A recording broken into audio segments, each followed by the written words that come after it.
They came in silence, their paws writing death upon the frost. The flock slept in tight bundles of wool and breath, dreaming of spring grass and warm light. But Kaelen did not sleep. His ears twitched against the weight of the night. His nostrils drank the sharp scent of pine and ice, and his amber eyes stared into shadows. The old ram had learned that silence was never safe. Silence was the cloak of teeth. From the ridge above the valley, the wolves descended. They moved like smoke, silverbacks blending with snow, paws falling without sound. Only their eyes betrayed them. 24 burning embers circling the meadow, closing in. Kaelen rose. His body was scarred with years of storms and battles, horns thick and spiraling like the roots of a mountain oak. He felt the flock's breath quiver behind him, lambs stirring in their mother's warmth, ewes shifting in nervous clusters. Fear stank in the air, a living thing. But Kaelen carried something older than fear. He had seen wolves tear through a flock before, when he was young, when he had not been able to stop them. That night still haunted him. Tonight would be different. He stamped the ground. Once, the sound echoed across stone and snow. The wolves froze at the signal.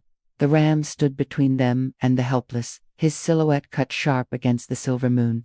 One wolf tested him, lunging with a growl. Kaelen lowered his head, horns slicing through the dark, and met the beast with a crack that split the stillness like thunder. The wolf tumbled back, limping, teeth bared in pain. The others hesitated. For long heartbeats, predator and protector stared across the frozen grass. Kaelen's breath steamed like smoke from a forge, his chest rising and falling steady, defiant. Finally, the pack melted into the trees, their eyes fading into shadow. The flock did not cheer, did not understand what had been spared, but Kaelen did not need thanks. His strength was not for glory but for survival, for the quiet continuation of life. Spring came late that year. Ice clung to the ridges, and grass grew slow, pale, and thin.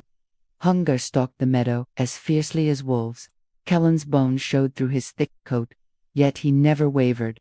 He led the flock higher, where mountain streams broke through snow, and the first shoots of green pushed upward. The climb was steep, lambs faltering, mothers weary, but Kaelen pressed on. Storms rolled across the sky, black thunderheads spitting hail. The flock cowered beneath rock ledges, shivering in the torrent, but Kaelen stood in the open, facing the storm, as though defying the heavens themselves. Lightning split the air, flashing across his horns like a crown of fire. He did not flinch. He wanted the lambs to see. He wanted them to remember. The earth could strike, the sky could rage, but still a ram must stand. And so Kaelen became more than a leader. He became a story whispered in bleats, a presence the young lambs felt even in dreams. When predators circled, they looked for his shadow. When hunger bit, they followed his stride. But not all battles came from wolves or weather. Within the flock were rivals, young rams with sharp horns and restless hearts. One by one they tested him, challenging for dominance. The collisions of horn against horn shook the valley. Each cracked a drumbeat of survival.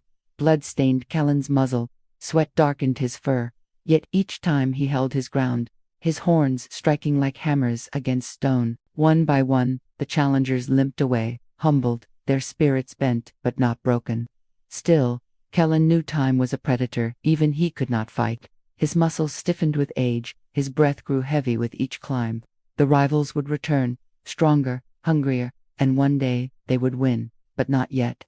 Not while he still had breath. Summer arrived, fierce and blazing.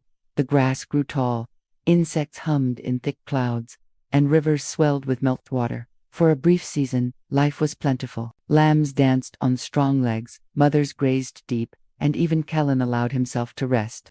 He lay upon a sun-warmed stone, eyes half closed, the scent of wildflowers drifting around him. He felt the world turn slow, steady, eternal. But in the heat came new dangers. From the sky, golden eagles stooped upon lambs, talons flashing like knives. From the forest edge, men came two-legged predators with ropes and sticks. They moved strangely, shouting, driving the flock into pens of wood. Kaelen had seen them before, seen their dogs snapping at wool, their hands stealing lambs. Rage flared in him, old and bitter. He bellowed, horns lowered, and charged. The shepherd's dog leaped to intercept, teeth flashing, but Kaelen's horns struck with brutal precision, hurling the beast aside. Men shouted, stones flew, ropes tightened. Kaelen's sides heaved, sweat dripping, but he refused to yield. He reared, slammed the wooden fence until it cracked, until the men cursed and retreated. The flock burst free, scattering back into the meadow. Kaelen stood alone, sides heaving, blood matting his flank where stones had cut him, but he stood tall. The men did not pursue. The flock gathered behind him once more. In that moment, Kaelen was more than ram, more than beast. He was defiance itself, the stubborn will of the wild refusing to be tamed. Autumn painted the valley gold. The air sharpened, cool winds carrying the scent of leaves and rain. Kaelen felt the weight of years heavy in his bones. His horns, once gleaming, now bore chips and cracks. His steps slowed, yet his gaze remained fierce. One dawn, as mist curled across the meadow, the wolves returned. Their numbers had grown, lean bodies desperate for winter meat. They came fast, shadows splitting the fog, eyes burning with hunger. The flock scattered in terror, fleeting hooves pounding. Kaelen did not run. He turned to face them, horns lowered, breath steaming in the cold air. This time, he knew the odds were against him. Age slowed his muscles, dulled his reflexes. The wolves sensed it too.